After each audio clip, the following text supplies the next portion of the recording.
Welcome, everybody. This is the Whine Down again. I'm here with the fabulous Janine Garner. Here we go, Janine. Hello. And it's whatever the day it is. Forget what day it is, but I've decided it's a day for a rosé because it's been a lovely 18 degrees in Melbourne today, which is nice and sunny. Now, as usual, when we're going to, who knows what we're going to talk about, but we are not going to dwell on lockdowns, although I feel like we need to acknowledge Melbourne today. Well done, 200 days of lockdown. Woo! Did you ever think you'd be celebrating something that was like that? I know. Do you know what? We are part of history. We are forever now in a digital version of an encyclopedia as a moment in time. We are. They will do documentaries on us, and Yeah. You know what I've noticed? I've probably noticed this the last few months. Facebook memories come up, and a year ago, like it used to be a year ago. Oh, travel, yeah, and now the Facebook memories are coming up of lockdown, like version 1. So here we go. What are you doing this time last? I just get, this is what we're cooking. My daughter, I've given instructions to Alex, my daughter, to come in and pop up wine. Hey, Alex, do you want to say hello? You're live. Oh, so I'm live. Hello, don't swear. everybody. This is Alex. I never Hey, swear. Alex. I'm only your daughter. I'm just trying to share across to my LinkedIn feed so we can hopefully get a few people watching us over there. How you doing? Oh, me? Oh, I'm good. Yeah, I want to taste the wine. Can I taste the wine? Oh, look, Cara Atkinson. You are my favourite too, Cara Atkinson. Cara joined us. Wine. Oh, 2 faves. I thought she was talking about me and Alex. She's talking about me and Janine. That's nice wine. I'll give you more. Yeah. All right. It's really good fun having. It's really good fun having children of legal drinking age. Yeah, I like the way she just went, can I have a taste? Yeah. So, there's sometimes she goes, what are we drinking tonight, Mum? It's like, it's good. It's good fun. Like, whatever you want, just help yourself to the fridge. Yeah, exactly. Hey, so Cara's joined us. So, Cara, we got no idea what we're talking about. So if you want to ask us a question, Cara, fire away. Let us know. Cara's, you know what I've noticed, Cara's daughter has been doing the most amazing inspirational quotes on a little whiteboard. Like, I'm not sure exactly how old your daughter is, Cara. Janine probably knows, but, let's say 13, 14, 12. Something like that. I've lost track. And anyway, so, me being always coming up with solutions, I suggested a quote she could do. And I think Cara probably suggested to her and came back in true style that the quotes have to come to you, not by someone else. Anyway. I think she's amazing. I love those quotes. Cara, get her to do 12. Get her to post some more. We need some inspiration right now, don't we? Yeah. Blimey. Actually, I'm not even going to share Cara's story, but Ral, I really suggest you lock in a call with Cara this week. She shared with me the most hilarious story that had me almost wetting myself this afternoon. That I reckon you'll easily be able to anonymously wind into your keynotes or something somewhere. Okay, Cara, I'm going to hit you up next week. We'll have a chat about it. So, so it's we're in lockdown. The vast country's in lockdown, but we're going. So we're not going to focus on the negatives because seriously, like I've renamed because I used to get into this habit. You get up, you check the news. Victoria releases their cases about 8:30, so you get them, and then you're waiting for all the presses. When did your children come in and go, hey, Mum, what time's the presser? Like, when did that become? Anyway, I've decided I'm not calling them pressers anymore. I'm calling them depressers because seriously, just stop watching them. Stop watching them. It is too depressing. I've got a very good friend who decided that they were so depressing. He was going to start posting something on Facebook at 11 o'clock, which is the New South Wales depressing announcement. So 11 o'clock, he goes live on Facebook and he calls it the upload. And every time I watch it, it makes me laugh. He's wearing a crazy hat, usually. But he's got 3 things he covers off. It starts with a dad joke. Then it goes on to some good news that he's found in the world. And then finally, one thing you can do right now, and just makes me laugh. Just makes me laugh. Does he throw in a lot of please no? Please no.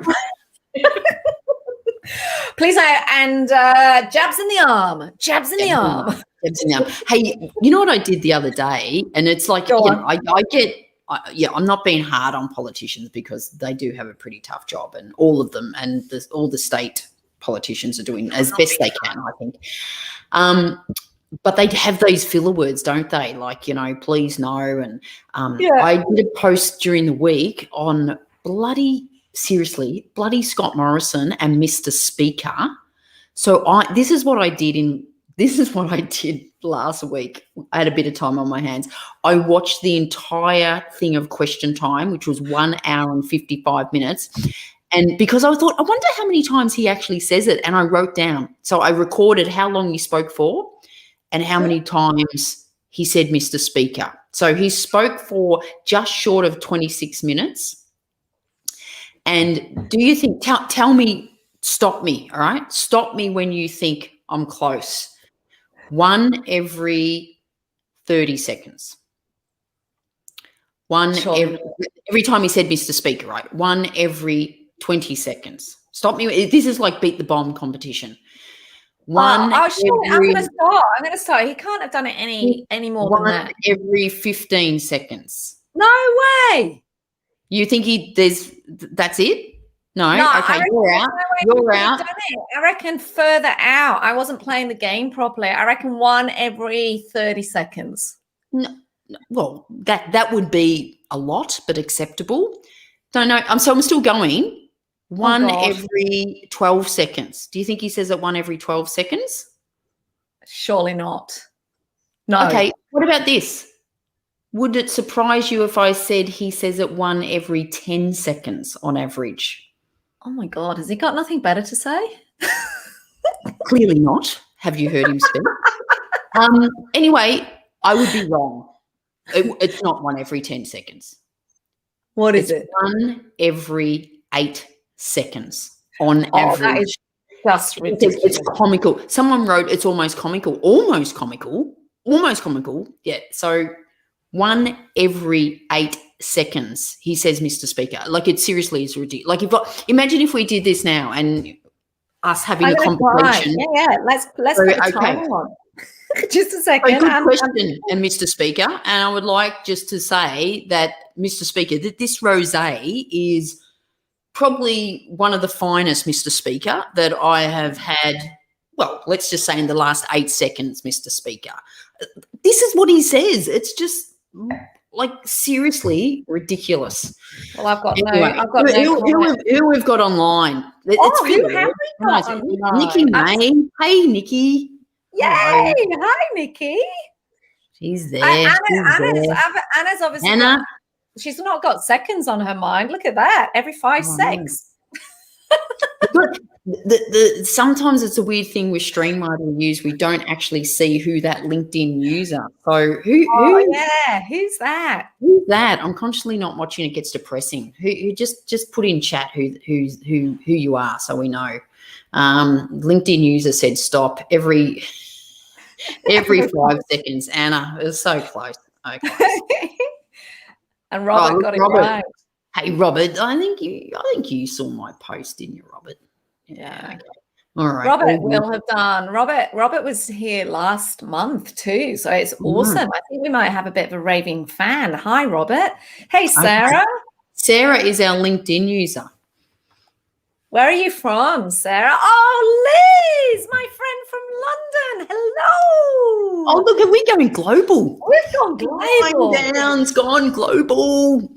We've got global. And you know what? Collaboration Connection is happening globally because one of my clients is currently in London and actually cannot leave for Australia. She actually can't get out of the country for various reasons. And so I can't get into Australia even if she could. She what? Well, she wouldn't be able to get into Australia even. No. Well, she's Australian and she went out. She can't get back in. Right. But, yeah, I've introduced her to Liz. So I think Liz and Trini are having drinks in an English pub on tomorrow, Friday, our time. How awesome is that? Hey, Richard. Hey, Richard, how are you? Richard used to work with my husband when, when they're both in property management, and Richard did my thought leadership program a couple of years ago, and he went, "Are you married to Steve Dolan?" And I went, "Yeah." And I remember, Richard, you said to me, "Oh, say hello to Steve. He probably doesn't remember me. I was nice to him because," and anyway, Steve did remember you and spoke of you fondly, Richard. So all good. Look, lots of people joining us. So let's get off the boring. Let's make it worth their while, Janine. Hey? Let's make it worth their while. What are we going to talk about? What are we going to talk about? Hey, before we just wrap it on, what do you want to know? Ask us a question. What would you love to talk about? Let's get some conversation happening, even though you guys are messaging us and we're doing the chatting. Talking about lockdown. Have you developed any strange new things that you love doing? I know you. Because I've got one. Have you been? If anyone watches Janine's Instagrams, this might surprise you what she does. Show it. Oh my God. Here is my new obsession. Now, if Kara's still online, because Kara's husband, Gav, is a Lego fanatic. And where this came from, I literally was finding I couldn't chill out at the weekend. I was getting bored of watching TV. I was getting decision fatigue, trying to work out what show to watch.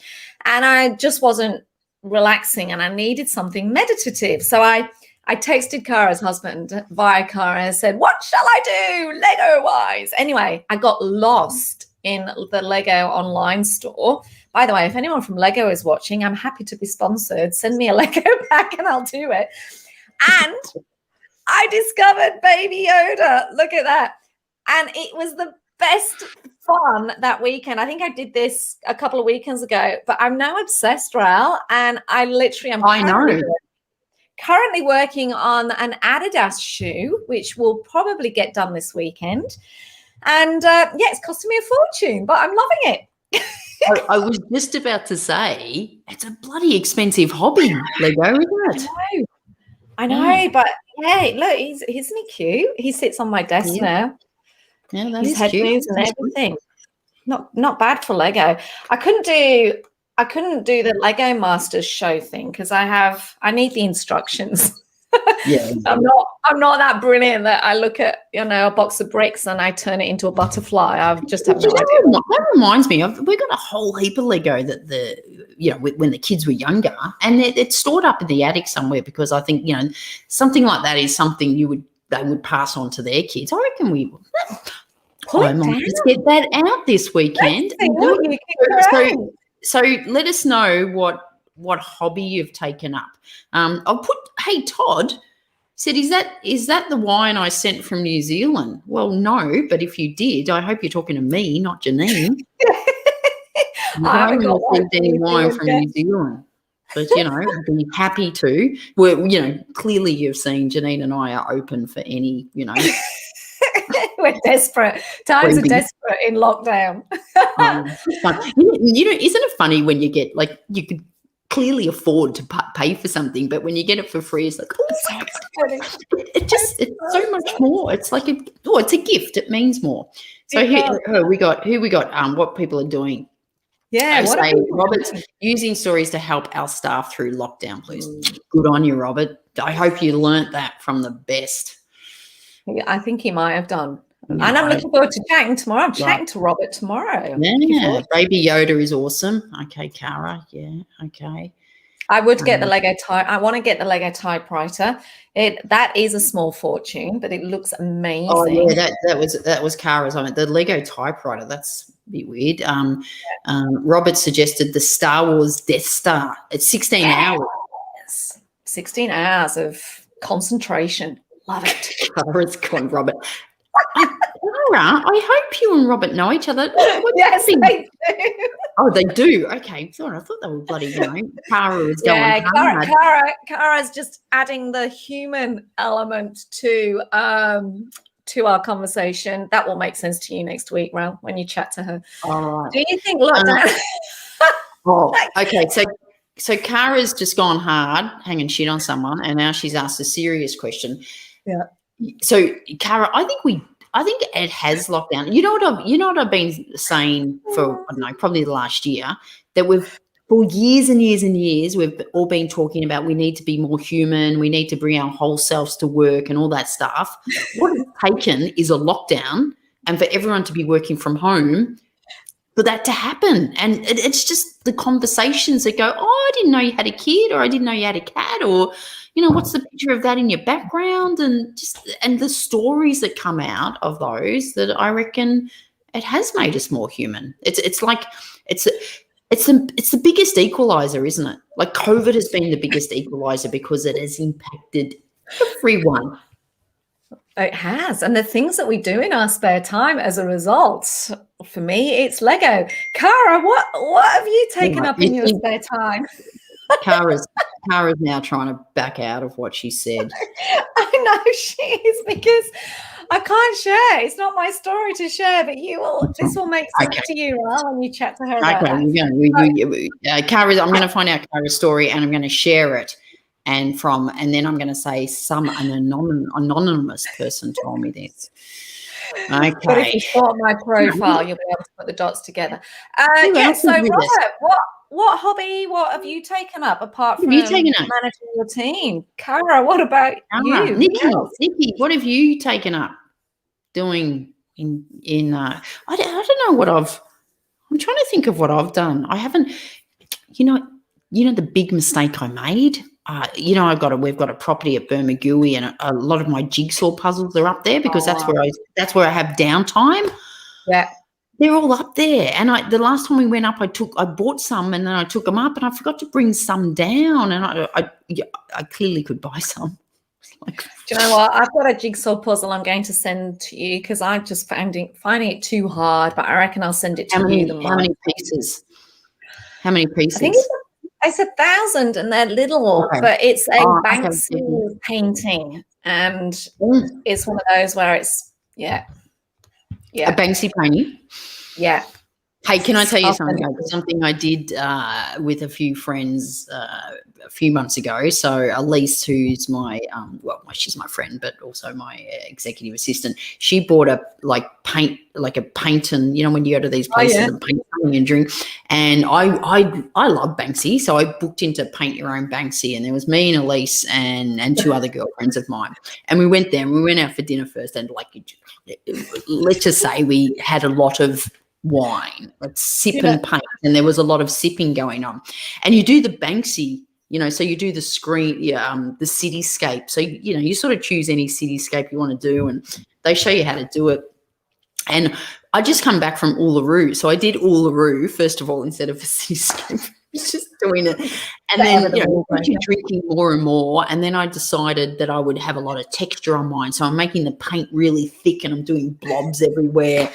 Anyway, by the time I got home, the paint, it hadn't dried. I had paint all over me, and I looked at it the next morning and I went, oh my God, that looks like a 3-year-old. Do you know what? That reminds me of being at school. I was terrible at art.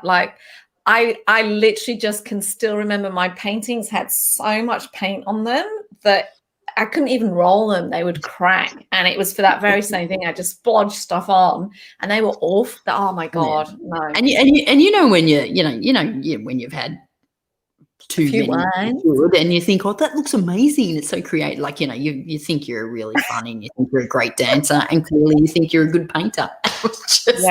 Not to the storytelling, Ral. I know. That's what's Richard said, before people start driving again, before reverting back to normal. What does that mean? Humanity. I think that's on the human conversation. All right. Okay. Yeah, we've become more human as a result of COVID, and Richard saying is yes until people get back in their cars. Yeah. And then it's like, And he's doing lots of board games. What's your favourite board game, Richard? What's your favourite board game, Ral? Do you have one? we're not into board games. I think my husband Steve hates board games. I'm getting feedback. You know what I used to love? The Game of Life. Did anyone have that growing up? The Game of Life. So this is when I said I've kept the Lego.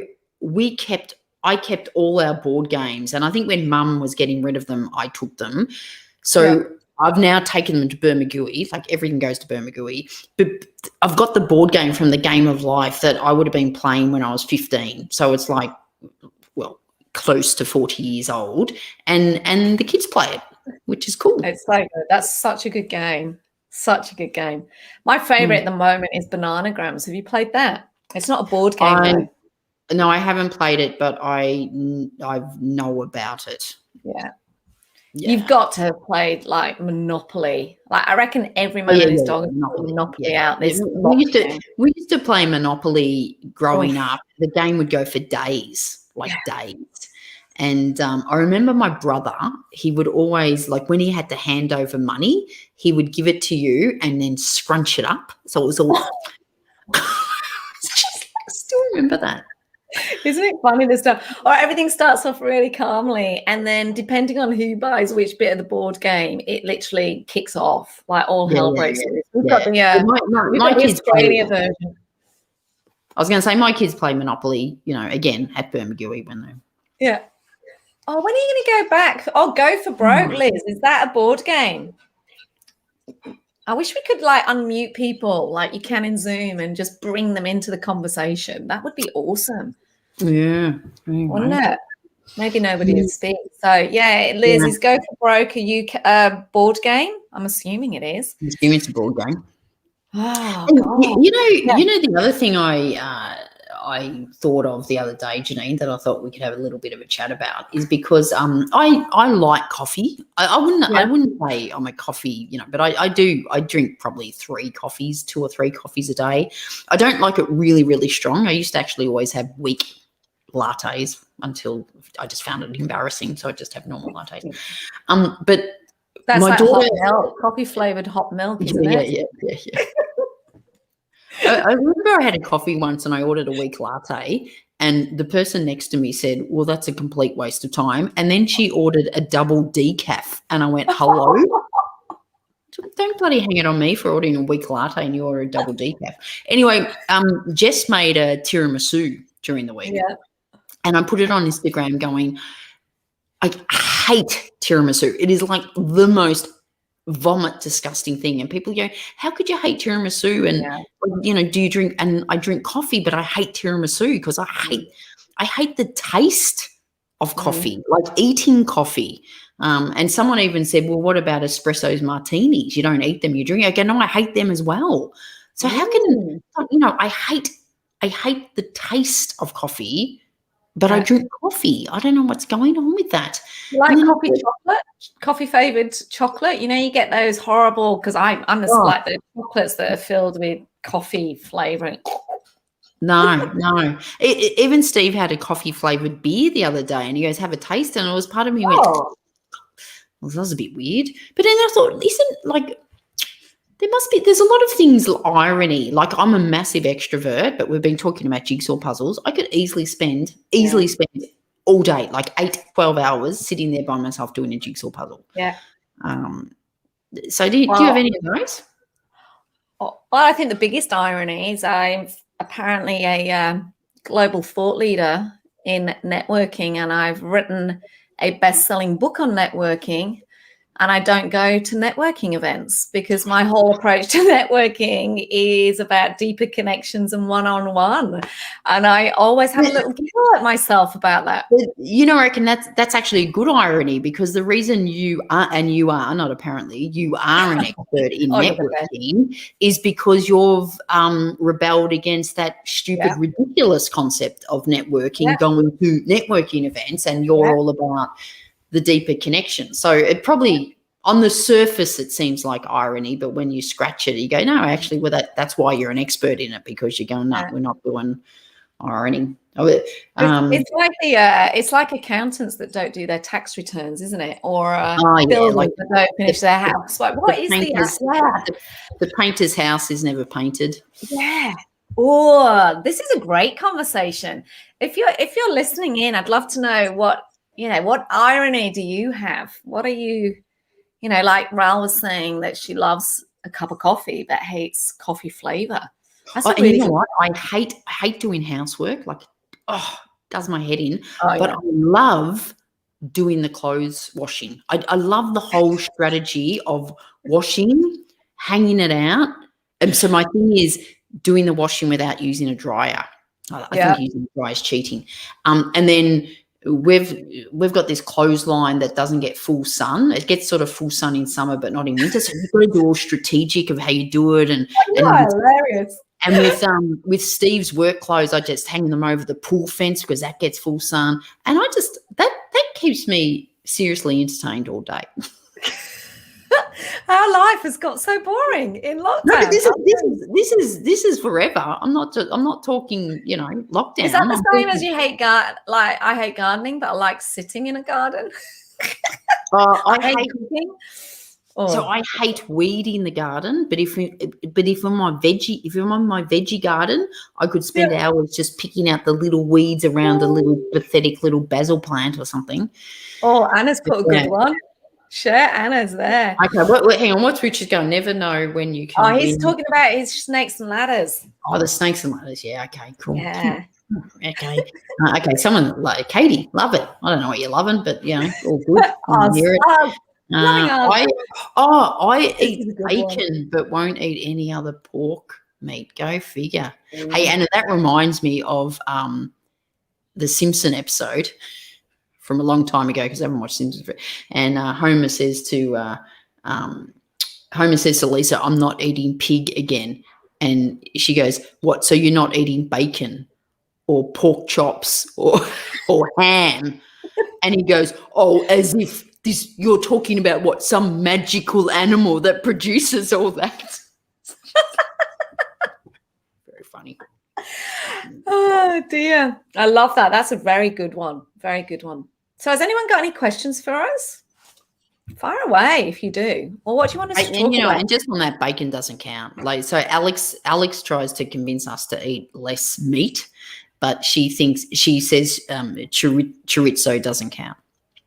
Or chorizo. I actually realized a couple of weeks ago someone said it's pronounced chorizo. Chorizo. What with us? Not chorizo. Chorizo. Chorizo. Thank you, Maria, for that pronunciation. What is it about bacon? Why is bacon so good? And why does bacon taste so good on a hangover? It's a salty flavour. You know what? I hate Brussels sprouts. Hated Brussels sprouts. And my younger sister is a chef. And when she had a restaurant, she had Brussels sprouts and she goes, "Raoul, please eat." And it was Brussels sprouts cooked with bacon and butter, and they were so good. I mean, you add butter and bacon to anything. Yeah. Bloody. There's a brilliant restaurant here in Sydney called Love Fish, and their Brussels sprouts are to die for. Like, even Jason, my husband, who hates Brussels sprouts, loved them. Yeah, definitely give them a go. It comes down to how they're cooked, because we probably grew up in, my mum was a pretty good cook, but we still grew up in a generation that every vegetable was boiled to an inch of its life, and steaks like 5 millimeters thin would be cooked for half an hour. So it's sort of what you get used to it. Hey, Liz has asked a great question. Liz, what's been your favorite part of this week? Ooh, personally and professionally, I reckon we should think about this. You know what? Yesterday, Shane's here. Yesterday, I actually had a full day of working with a client. And because this particular client works in defense, it was classed as essential work. So we actually had to socially distance and meet in person. And it was an awesome part of my working week because it's so exciting to hear what they are working on and some of the stuff that's happening. And we had lots of interesting conversations. personally, my daughter turned 16 this week. So personally, had the best week, and she came to me today and she actually said, I was on a call with Cara, and Cara asked her if she enjoyed herself. She said it's been the best birthday ever, and that just made me feel so good given we're in lockdown. And it literally was a day of eating rubbish. We got one of those smash cakes. I don't know if you've seen them. That are literally, it's like a cake made out of chocolate that is jammed with lollies. And you get an edible hammer and you whack the cake. It's still out there in the kitchen that we're gradually eating away like a gingerbread house. But yeah, that was such a nice day of just hanging out and doing things together. We got a yummy dinner in from a posh restaurant here in Sydney, and just it was really nice. Yeah, really good. What about you? Nothing's coming to mind, although I'm looking forward to the weekend because Jess turns 18 in about 4 weeks, and we'll probably spend birthday in lockdown, just like she did her 17th in lockdown. But she said, she goes, Mum, on the weekend, can we please have a cocktail party where we can, and she goes, and we can dance. She goes, I need to dance. And I'm like, yeah, so do I. And I go, yeah, we can do that. So anyway, so I committed to that. But then she, has informed me that she's got, Zoom calls with her girlfriends, and anyway, I'm still just going to go in and dance on the Zoom. You're just going to dance on your own with a cocktail. You'll be fine. But what would be your favourite cocktail? Personally, just all gone. I mean, the weather's been pretty good. It always makes it good when the weather's good and you can get out. Professionally, I just like the diversity of my clients. So this week I did training with Coles. So I've got some ongoing storytelling training work with Coles. I did some work with Accenture, and then I did some work with Ronald McDonald House Charities. And I just love the fact that that's cool. And you did something recently with the Olympic team. Oh, the Olympians, yeah. So that's that sort of came about. It sort of came about. The opportunity came up, and I said, "Look, they're in quarantine." So that was pretty cool. It was. It wasn't the whole Olympic squad. It was pretty much the rowing team. But people there from had won gold medals, and I just ran a 2-hour session with them about your brand, your story, so helping them understand that what do they want to be known for. And of course they're going to have amazing stories about the Olympics and winning gold medals, but what are just some of personal stories, like stories from your childhood that could. So that was they were really appreciative of that, and so it was good. It was just a good way to go. Yep. Thank you for the distraction you gave us all for about 3 weeks. Hey, are we going to get to Shane's question on the? Oh, yes. So if you were doing this live 12 months from now, what would future you be saying to current you right now? Oh, I want to ask that back at you, Shane. So whilst we're answering this, let's see if you can answer your own question. Okay. So what would future you be saying to current you right now? Drinking wine 7 days a week is not good. And the Queensland Rosé is amazing, thanks to Todd Griffin in New Zealand. That's the other thing you'd be making sure you're grateful for. Oh, yeah. Yes. Todd. I think my future self would, and it almost sounds obvious, but it is like you've got to, because there are so many moments that are memorable, even amongst the chaos that we're living in. One of the exercises I do every January or every New Year's Eve going into the first week of January, I actually go back over the year before and look through my phone photos, my calendar, and actually journal what happened, what I learned each month, what was amazing each month. And it's always amazing to actually look back and see it all come together, where you go, oh my God, that's what I was doing in January, February, March, and April.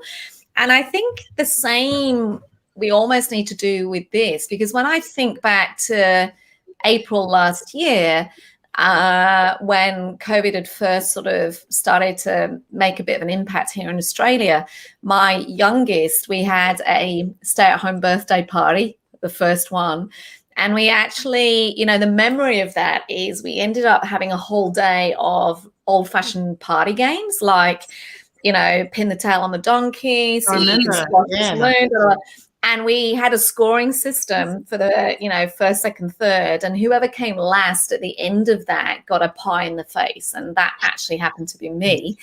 But when I actually think back, as hard as this 18 months has been, there have been some like just awesome moments and I'm not talking about sort of big like life, broader macro stuff, just even in, sitting down and family games or connecting the conversations that we've had over dinner or, talking through, I don't know what we're having a lot of conversations at the moment around our dinner table around compassion and kindness because there's so much anger out there. And, I've got a 17-year-old in the house who's just angry at the world right now. And just these conversations around humanity or how to actually get curious about what's really going on and reaching out to friends. And I do wonder if we have had the opportunity to have some of those conversations if life had been racing along like it was. And so I think, Shane, it'd be more about it's that reflection piece. It would go, my future would be saying there are moments to learn, to enjoy, to be grateful for.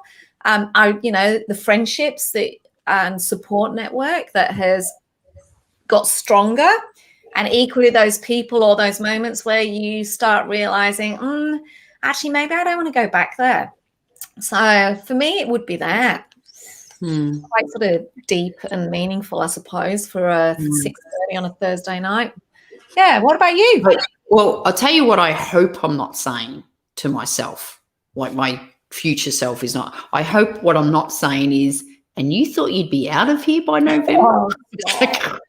I hope we're not saying that. I hope we're not saying that because we all thought earlier this year that the worst was past us and it hasn't. And part of me does think, like, who knows what's ahead? So I'm not going to bring it down, but who knows if another strain comes out and all these vaccinations no longer work and blah, blah, blah. But I think let's assume that's not going to happen. I think I'd say, you'll get through this. And I think, it's probably, I'm saying it to myself now, we'll get through this. And there's a lot of, I know people are doing it really tough. And, Janine, you and I have had hits, but we're not doing it anywhere near as tough as a lot of people. And I know a lot of people are doing it tough, but we'll get through this. And there has been some benefits. There's, I'm very appreciative that with some people there's less benefits than what there is. But I often say, it's funny, I reckon about 3 or 4 years ago, I was saying our generation hasn't had a major, and not even our generation, anyone pretty much under 70 has not had a major thing. And it was like, if you had to choose whether you lived through World War I or World War II or this, what would you choose? And if you chose COVID, which country would you choose to do it in, live it in? And, Australia would be up there. You might go New Zealand, maybe. So I think, I think I'd just say you'll get through this. I'd probably tell myself who won the, Melbourne Cup so I could make a bet on it. Shane asks a really serious question, and he does. He does. Who else we got going here? Debbie's got love the monthly journal and New Year's reflection. Yeah, so some of the things we've taken on.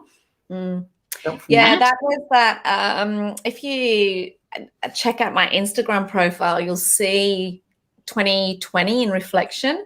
That's what she's referring to. Yeah, and it's quite hard. I'll often say in training programs where, we talk about being busy or, so many. And I think this is part of what we've all learned over the last few months, so many people racing through life.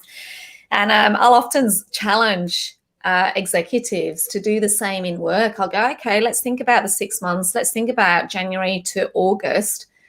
What have you done each month?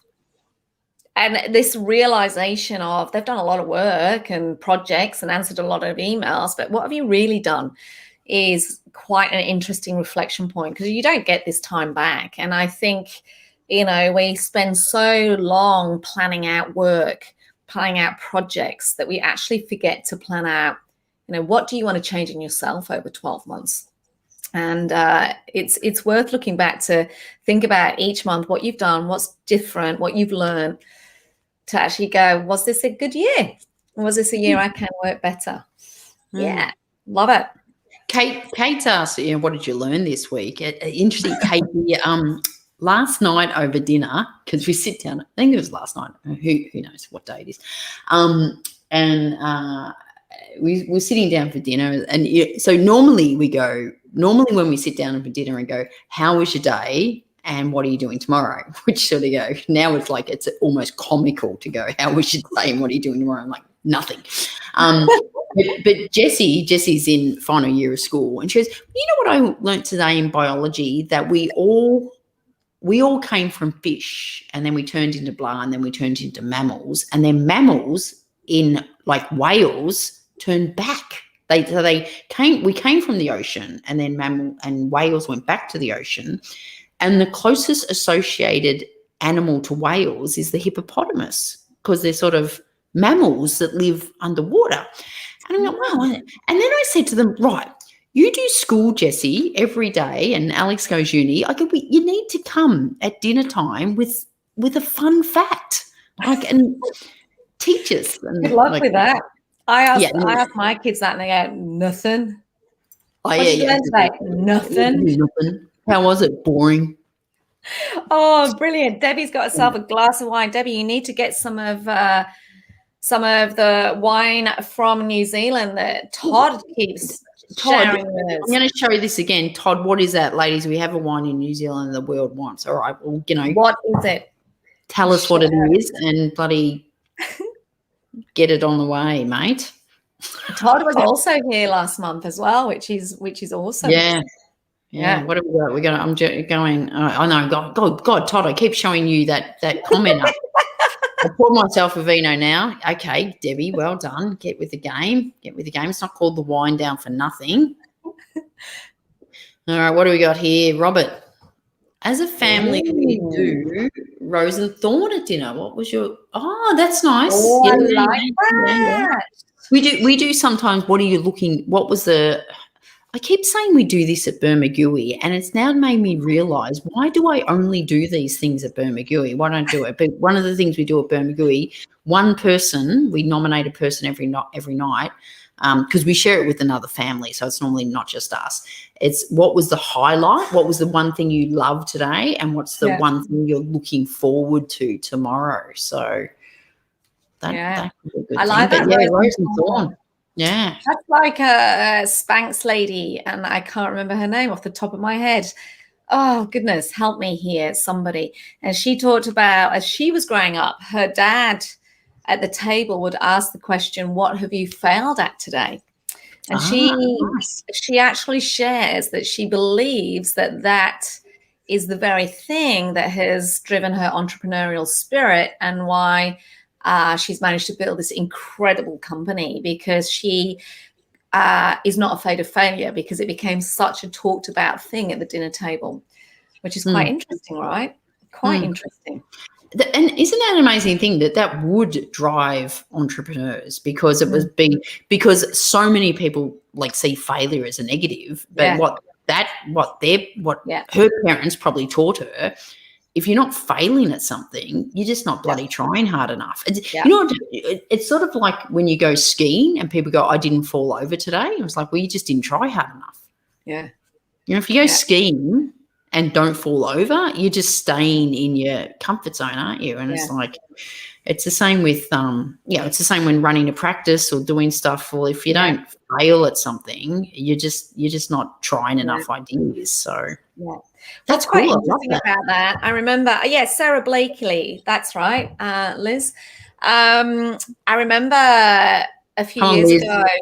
Sorry, Liz has just said it's a bit too early for wine. No, never too early. She's in England. Just put some gin or wine in your coffee. You'll be fine. yeah, I remember a few years ago working with a coach, and my children were quite young at the time. And one of the conversations actually was around showing the children failure.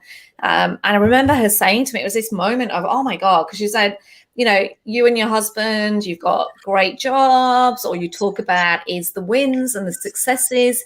You actually need to talk about where things haven't gone well, because our kids need to understand. This is where it's quite interesting, the world we're living in now, but our children need to understand that you still get up tomorrow, that the sun still rises, that actually you had a shitty time and you were able to work through it and you got to the other side, versus always telling them the good stuff, which was quite a big aha moment for me as a young parent at the time. I went, yeah, that's good. I need to do that. You I've just got to interrupt because you said the word shitty. Did everyone see the Auslan signing when Dan Andrews, Premier of Victoria, 18 months he's been drilled. It's the most angry I've seen him, and he never swears, and he just goes, people just made shitty decisions, and he was really angry. And the Auslan, they always have the Auslan interpreters. The Auslan interpretation of shitty was this, and it was like, and because a reporter asked him a question straight after and said, you seem really angry because you never normally use those words. And he goes, believe me, I want to use a lot stronger words than that. And I reckon the Auslan interpreter was shitty. Oh my God. Oh, I love it. What's Nikki asking? Hey, Nikki, that sounds cool. So you are developing 2 children that will either be entrepreneurs or in jail, perhaps.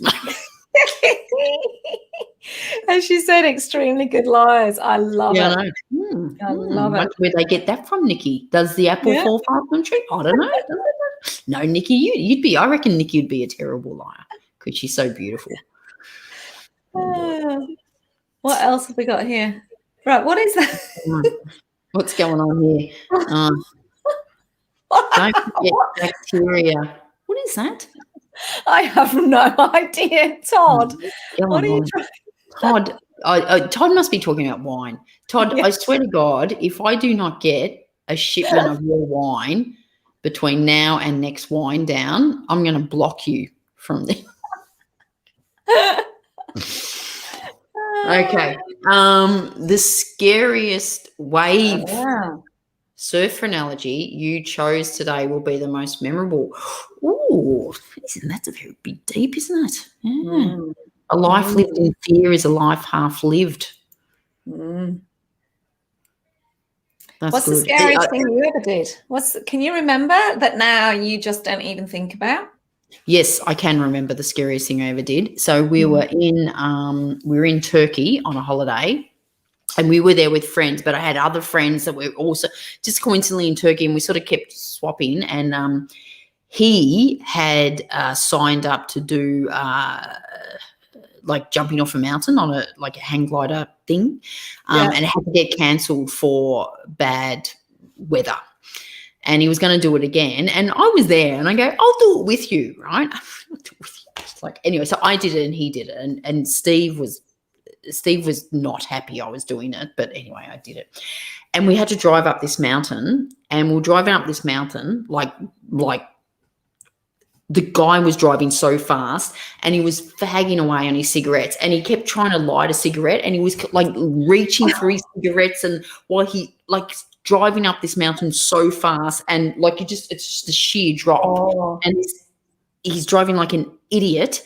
And we get to the top, and I said to Russell, there is no way known I am not going to jump off this mountain, because there is not a hope in hell I'm driving down the mountain with him. And so I'd made up my mind that it was more scary to drive down the mountain than jump off the mountain. Yeah. And when we got up there, they said, okay, the wind's changing, we need to go now. And he just looked at me, and he saw that me and Russell were sort of together. He goes, you're with me, you're with him, let's go. And I went, and they strung up, and they give you 2 minutes, and he goes, just keep running and don't stop running until I tell you to stop running. And so I'm glad that happened, because you didn't have time to think about it. But I'm jumping off a mountain. Did you do it? Oh, my God. What was it like? Oh, I don't know. Wasn't that great? Because you have your eyes shut. you sort of get down there, and once you're up, it's sort of good. But you're just going like this, and then when you land, you got to do the run, and like it's tick. Would I do it again? No, it wasn't. Yeah. It wasn't. I wasn't scared. I think it just happened. But it's like, would I do it again? No, not really. No need. Did you hear that? Talking about that, did you hear that story recently where someone was doing the bungee jump, and the girl and boy, boyfriend, girlfriend, whatever it is, both getting ready to do their bungee jump, and the whistle went, and the girl jumped, but it was the whistle for the boyfriend. She wasn't even tied up. What? Did you not see that? Oh my God, that's like there's no way I'm. She didn't die. She had a heart attack on the way down. She had nothing attached to her. She just jumped because her brain had heard when you. Yeah, she had a heart. Yeah, totally. She had nothing. She had a heart attack. She didn't die. Probably from the fear, because she literally jumped off to do a bungee jump with no bungee attached to her. Can you imagine? Sorry, I know that's something my daughter would. Not that my daughter would even try to do it. Like that is like that. I mean, that's terrible. Oh, I immediately told the kids, and hopefully I've put them off bungee jumping. There you go. we had an opportunity to do bungee jumping in Africa, but it was just the risk was too high. Yeah. We did whitewater rafting. Yeah, we did. This was when we sort of first met, and we weren't, and we actually we were going to go in and see the gorillas, and we got to the border to go into Uganda. You had to walk into but a civil war had broken out, and the guide said, "We're not going in, but if you want to go in, go in." And these big bloody ex-rugby players were going, "We're going in. Give us the gun. We'll go in." And I said to Steve, "Do you reckon we should go in?" He goes, "There is no way, no, we're going in. No. We're not going in." And he goes, "I am not coming home and telling your parents that we." And it was like, "No, it's not. Going to see gorillas in the mist is not worth that." No, we didn't do that because some people were coming out and they said they were working through villages that were on fire and people were hanging from trees. It was like, okay, no, we don't. Oh God. Yeah, and it's one of those things. The whole reason we went to Africa was to do this, but you just go, no, not worth that much. I was going to go to Africa with, I think it was something linked with the Hunger Project doing a similar thing. Okay. And same thing, going to Uganda to see the gorillas, came home, spoke to Jason, and I think we did the search, and they were kidnapping, particularly sort of westernized women, business women, and holding them hostage. And he just went, "You're not going." Right, fair enough. Talking about that, the scenes coming out of Afghanistan. Oh God, honestly, I cried this morning. Yeah, this morning. So when it first happened, I cried, and then this morning there was an article. And I literally, Jason walked in the room and I could not stop crying, stop crying. And again, that's another thing, trying to explain to the kids, because we took children to see Malala Yousafzai when she came out, and they've been studying it quite a lot in school, I think through primary school. And, trying to understand how it can so quickly go back and explain, because in their mind, Taliban, not nice. Now they're in. What's going to happen? But yeah, I had a good 10-minute cry this morning. I think I think as normal as parents, we need to be mindful, because we had a similar thing. I was sitting there going, "Oh my God, this is devastating! It's devastating!" And I was watching the news, and Alex walked out, who's 20, and she was tears, and she went. And she was like "Can we please turn this off?" Because I was like, "Oh my God, turn it off." And she went, "I just can't. I can't handle hearing about this anymore. It's so," and you sort of, and in the end, I go, "Oh my God, all right. And I was like, what, give me a hug." And I go, "Do you need a hug?" And she goes, "Yes, I need a hug." And we just sat on the couch and hugged. And it was like, it's really devastating. And I think we have to, as as adults, we can probably process it a bit more, even though, like what you've said, you've experienced it's still hard. As I think we need to be mindful. I'm going to say of our teenage daughters, but it might be everyone. But because the news is what's going to happen to all those young girls over there. Yeah. Oh, it's just, I just got goosebumps even thinking about it. And no one seems to be doing anything. It's like, I do wonder, I was talking to someone today, and I do wonder whether potentially there's let's just leave them to it. And always seeing in media is, I know. Like, it's a failed state, so, they need to work it out. I was like, oh God. Anyway, okay. Nikki's asked a question. We've only got a few minutes to go. We've got 3 minutes. What's been the biggest hot moment you've accidentally gotten yourself into? Recently? Nikki, give us what's yours? Yeah, lots of teenagers. Oh God. You know what? I don't know. I don't know whether I should say it. I don't know. It's funny. I think I can mention this because my daughter Alex has been diagnosed with ADHD this year. Right. And some of the biggest aha moments, because I think, as a parent, I am so wise. I've got so much wisdom to give that I would normally charge my clients millions of dollars to do, right? And I'm thinking, hey, come on, my kids are so lucky that they get this for free. And the biggest aha moment is I give my advice to her to how to handle it. And she goes, Mum, I know you're trying to help.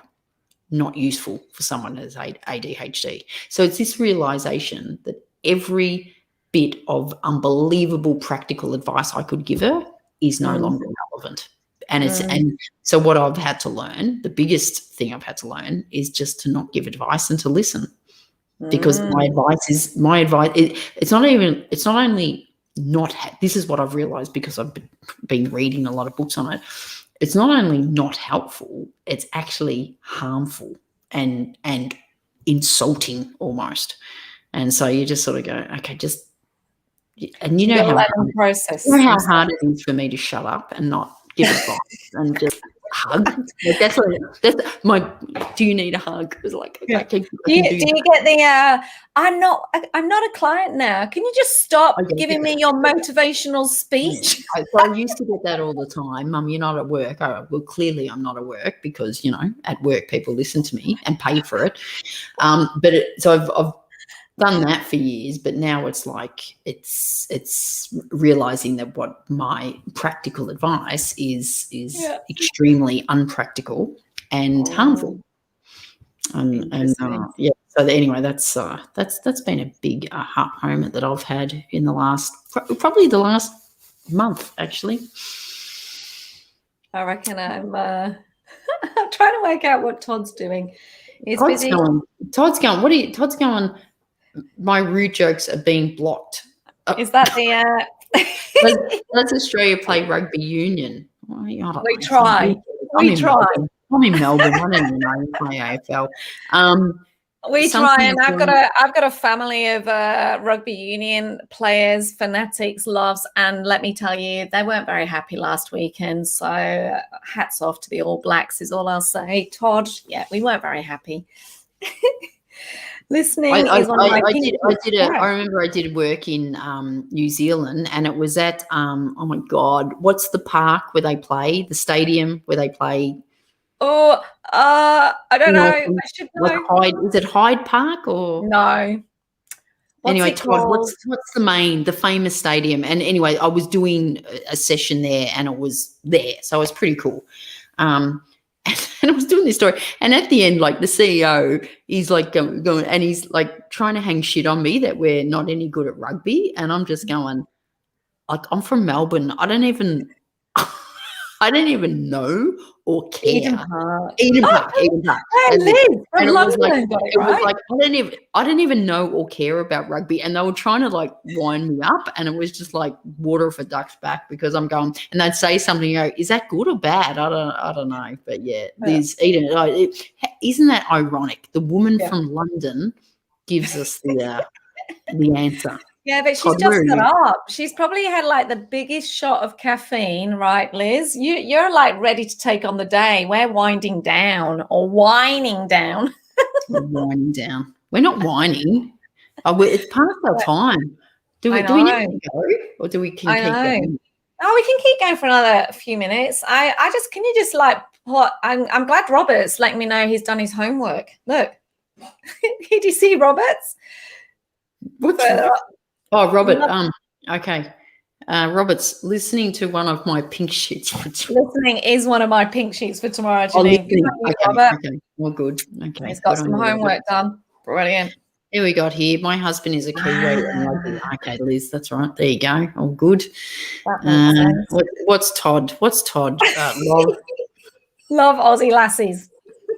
Aussie lassies. Aussie lassies.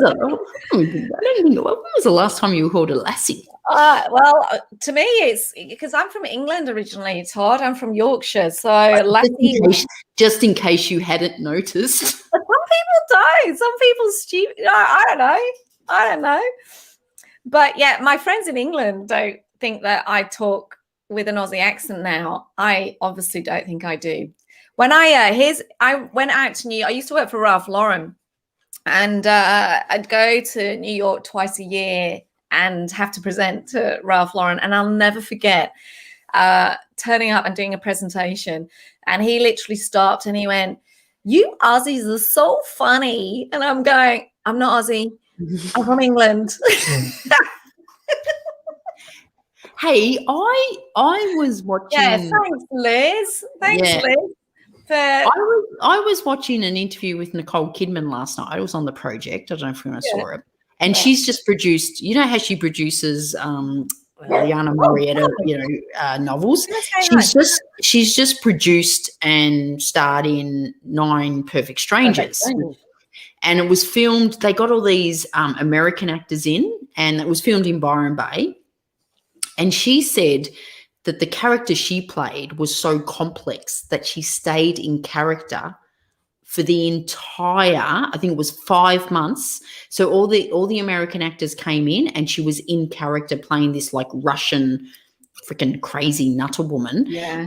She said she stayed in character for the whole time, and she even went home and spoke like that. And she sort of said Keith sort of liked the crazy Russian character. But then she said it was only until they had finished filming and she was giving the thank you speech to all the staff and everyone that she started speaking normally, and all the American actors going, "Oh my God, is that how you sound?" So she stayed in character doing this Russian accent and in character for 5 months. That's incredible. And she sort of said she didn't do it as much at home, but she said that she tried to, and the kids sort of just got used to her accent. How's that? That's why she earns the big bucks, right? That's craft, dedication, crafting your art, isn't it? It absolutely is. Yeah. Oh, thanks, Liz. I've still got I'm losing my accent, but then she said further down, I've still got the northern twang. Yeah, you have got the northern twang. Good, right? Locked up drinking wine. Loaded up. Yeah. Is it locked up or locked up? Loaded. Locked up. Todd. Locked up. I'm going to hit you up, Todd. In a good way for wine. Yeah, Todd, send us some, and we'll review it on our next Whine Down. Yeah, we could do it. We could just make you're saying this is the wine everyone needs and wants. Yeah. Put money where your mouth is, my friend. All right, we probably should head off. I've got to go cook up some fettuccine carbonara for dinner. Very nice. I tell you what, easiest, quickest thing to cook ever. But anyway, Todd's going to have the final word. I am your stranger. I think Todd had too many wines. Do you think Todd's had too many wines? Yeah, maybe. Hey, so we're done. I think the wind down. We are winding down on the wind down. No, we're going to get Robert's going to have is about the show and tell. Love your thinking, Robert. Love you thinking. Yeah, maybe Todd needs to give Todd needs to be like our new Oprah, and not everyone has one. Yeah, look under your seat now, everybody. Look under your seat. Oh my God. He is exactly Got a wine. Yay. Oh, Pre has just joined us. Pre, love a good accent. Thanks, lady. Pre is, you know how I am the ambassador to Sister Works? Pre is on the board of Sister Works. So you know that's really cool. She has to do all the work, and I just take all the glory. You just hang in. I love roles that you. Oh, what's going on there? Why? I'm getting feedback. Oh, I can't hear you. I'm loving Todd's apparently already had 4 liters. Debbie, super fun. Great live wind down. Thanks, Gabrielle and Co. Janine. Let's just call you Code from now on. Co. Oi, Co. What are you up to? No. Debbie. Love you, Debbie. Okay, we're going to sign off because we could go. We could go dinner. I got dinner, and I got to go and watch a replay of The Voice and Keith Urban, and maybe make some Lego at the same time. Yeah. You're not cooking Keep dinner. safe, everyone. It's been awesome to chat. Thank you, everyone, for getting involved. See you in a month's time. 3rd Thursday of every month is the plan. But you'll see it on socials. With your wine. Todd's going to send everyone wine if they message him with their address. And we'll see you online in a month's time. Take care, everyone. Have an awesome evening. See ya.